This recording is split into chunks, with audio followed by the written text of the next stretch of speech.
back to the big Friday night show, everybody. Got my Friday night tie on. Welcome back, college dorms across America.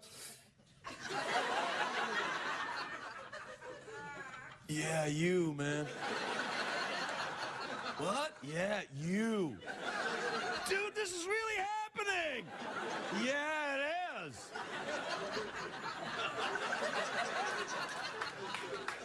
My first guest tonight is a very beautiful and talented actress. She's a huge movie star. She's starring in the new film Untraceable, which is in theaters now. Take a look at this. Holy crackers. You can't stop it there. What happens? Please welcome Diane Lane, everybody.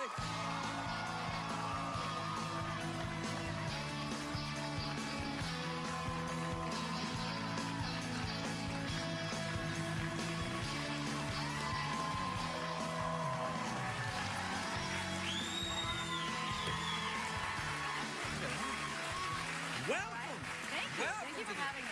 It's very nice to see. May I say how lovely you look? Well, thank you. I love your new haircut. Thank you. I just got it Thursday night. It looks lovely.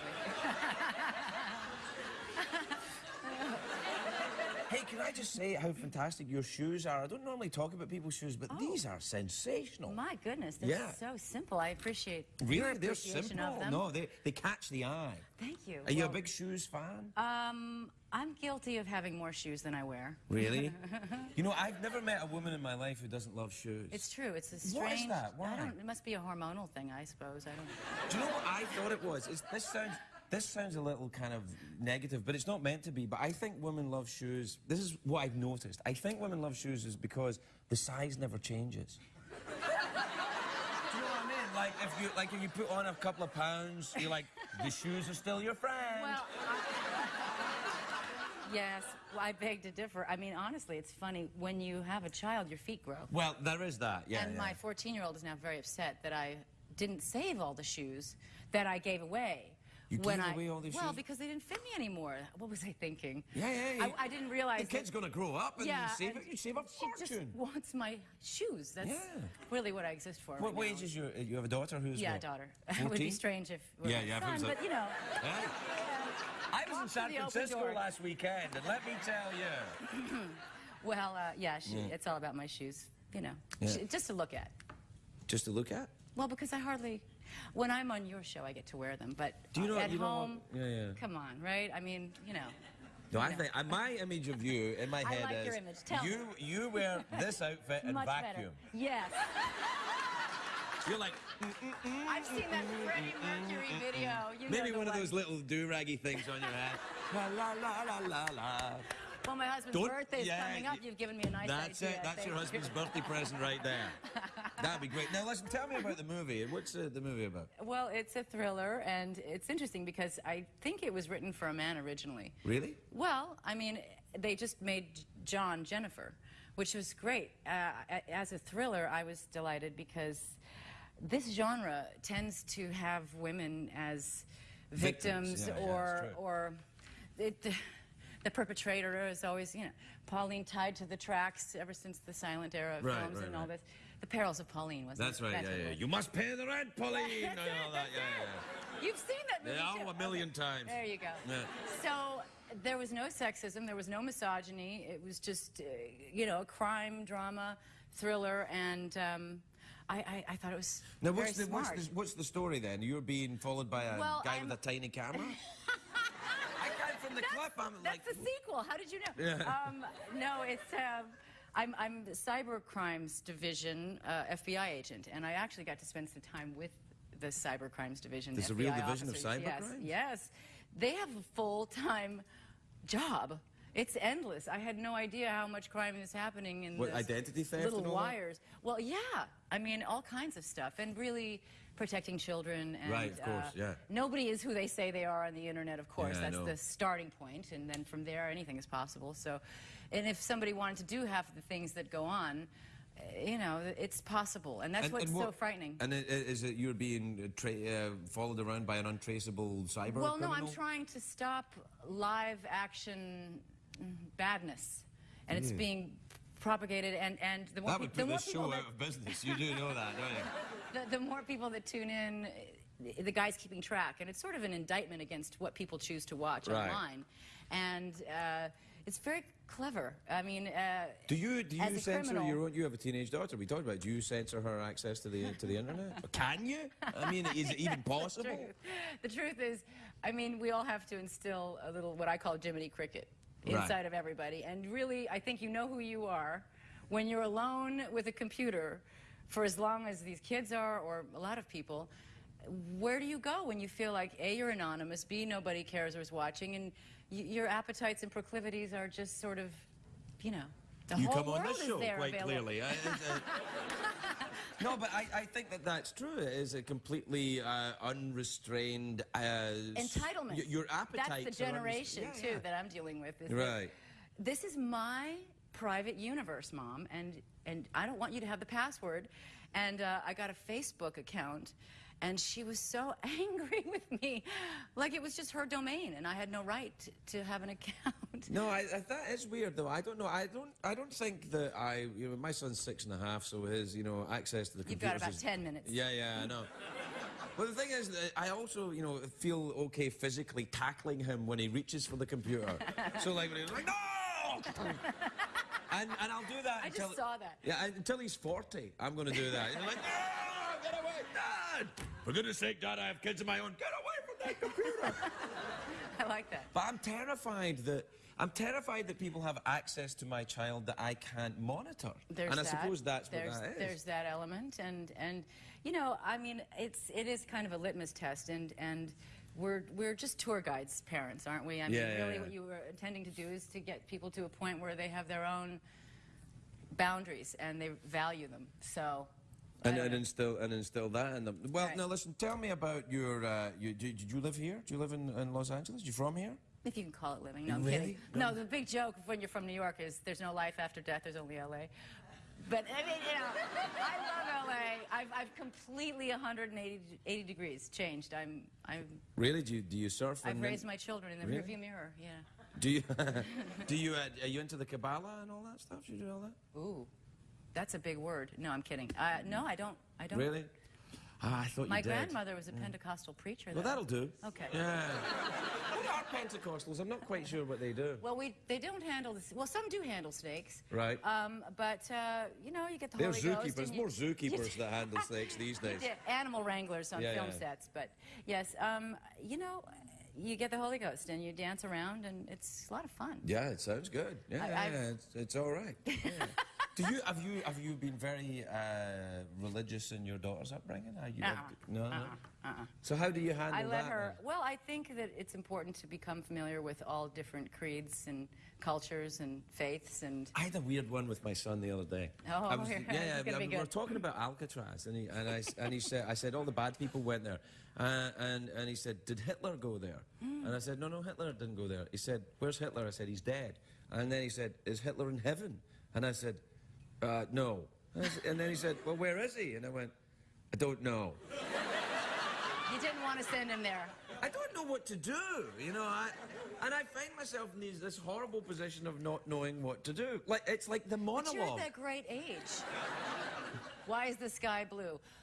Well, I mean, all kinds of great questions come your way when they're 6.5, and by 14.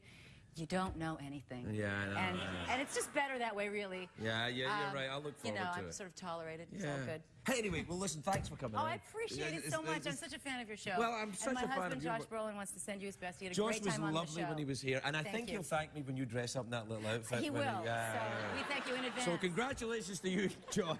Congratulations, Diane. We'll be right back, everybody.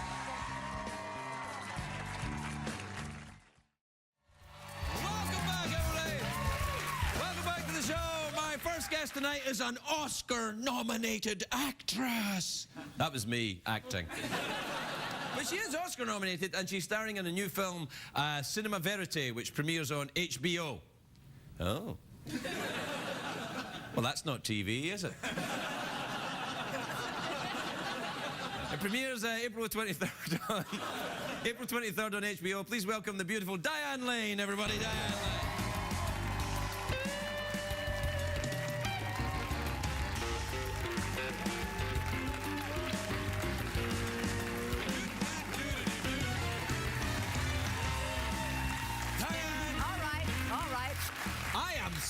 excited to see you, and I see I was right to be. Look at you. Well, thank you.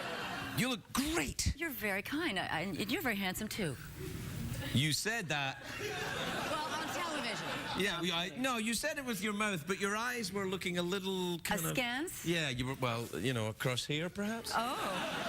What is that? That's a snake cup. It's something that us gentlemen with the smaller penis use to overcompensate. We were just talking about my weenus backstage. Your weenus? Well, that's going to make the news. What's a weenus? I was told that it's this. Oh. When you straighten your arm, you don't want to do that. What Because then you see your weenus. It's late night, you know. Do I have a weenus? Let me help you with that. No, baby, I do not. Yeah. Oh, we touched our weenuses. Nice. Do you have any tattoos, by the way? Did you see that? Oh, my. Oh, yeah. That doesn't bode well for your weenus. No, yeah, it does. It's all in pieces. Yeah, but the pieces keep going and keep going. No, they don't. Early days yet. I just sat down. No. I'm worried where we're headed. If I had a nickel for every time I'd heard a woman say that. You don't have any tattoos, though, do you? No. Oh, really? You surprised me. Really? No, not at all, actually. Not at all. You're an Oscar-nominated actress. Ah, yes. What did you get the nomination for? Unfaithful. Unfaithful? Oh, yeah. No, that was good, that. Thank you. Yeah, no, you're good in that. Do you know what else I liked you in? Secretariat. I've been warned.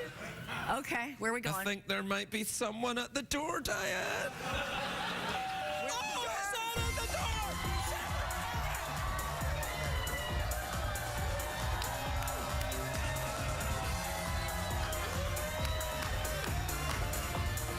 That is too much fun. No, that's Too much fun.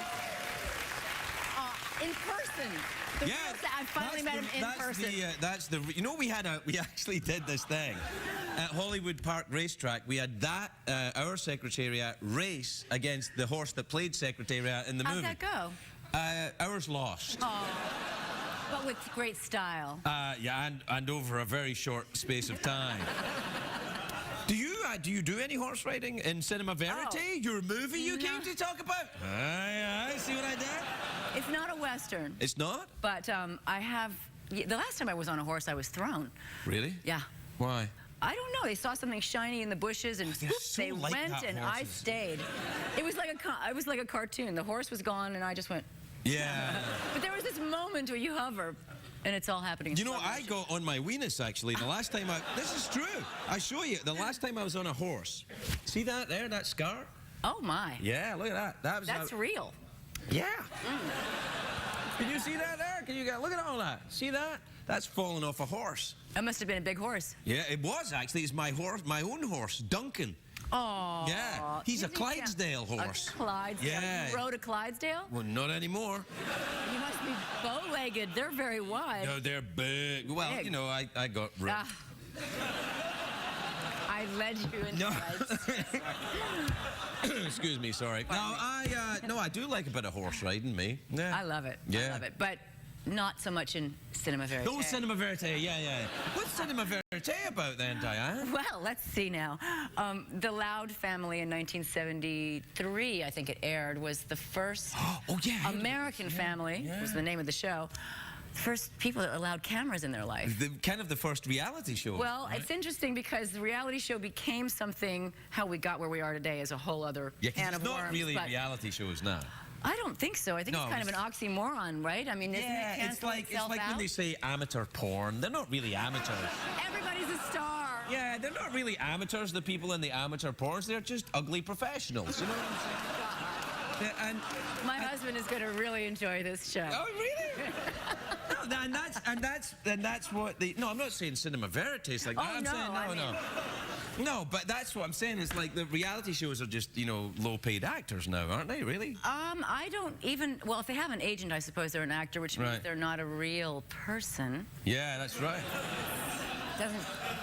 It's all so complicated, really. Right, it's a little bit. Right, so Cinema Verite, anyway. Yes. So it's the story of the family that really allowed the cameras into their lives. Yeah. And what happened? For 7 months. 300 hours of footage was whittled down to 12. And it's interesting because, I don't know, it It's a very complex situation. This poor woman was trying to save her marriage and, in fact, wound up asking for a divorce. On camera?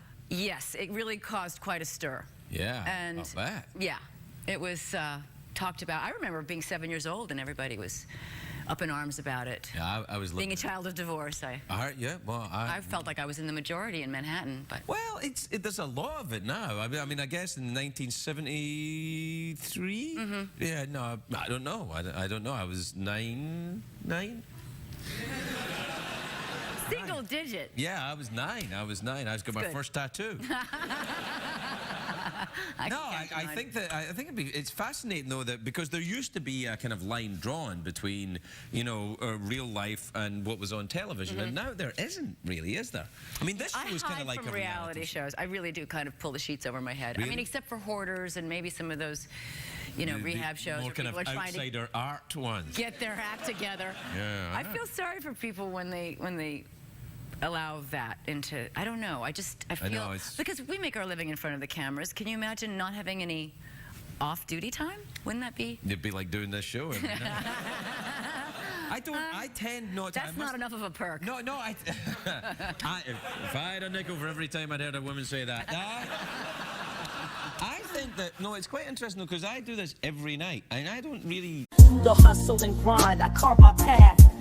Each step forward, in aftermath, dreams pulsate within, fueling my fire, with determination ablaze, I never tire.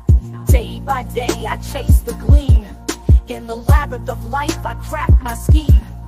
I'll nurture my aspirations, let them thrive, in the symphony of ambition, I'll strive. Rise up and showcase your might, show them what ain't right. They say us take flight, we'll scale the peaks, reach the zenith's height. Together we'll ascend, never falter, never slight. In the face of adversity we stand tall, with grit and valor we heed the call. No setback too great, no hurdle too steep. We're the architects of our destiny, the dreamers who leap. So let's rise, let's soar, let's defy the limits imposed, reach for the sky. With unity as our strength and courage as our guide, we'll conquer the horizon, side by side. There's no real line for me anymore. I mean, not really. Okay. Yeah. I'm just waiting for what. No. It's like you let down the moat and I'm going to cross over. No. I mean, the bridge over the moat. No, it's fine. But you must answer my questions too. Yes. As long as I do it with that Scottish accent. Yeah, well, question the first. Mouth organ or awkward pause? Awkward pause. Oh, really? Oh, this was an Oscar-nominated awkward pause. Bring your A-game, Craig, bring your A-game.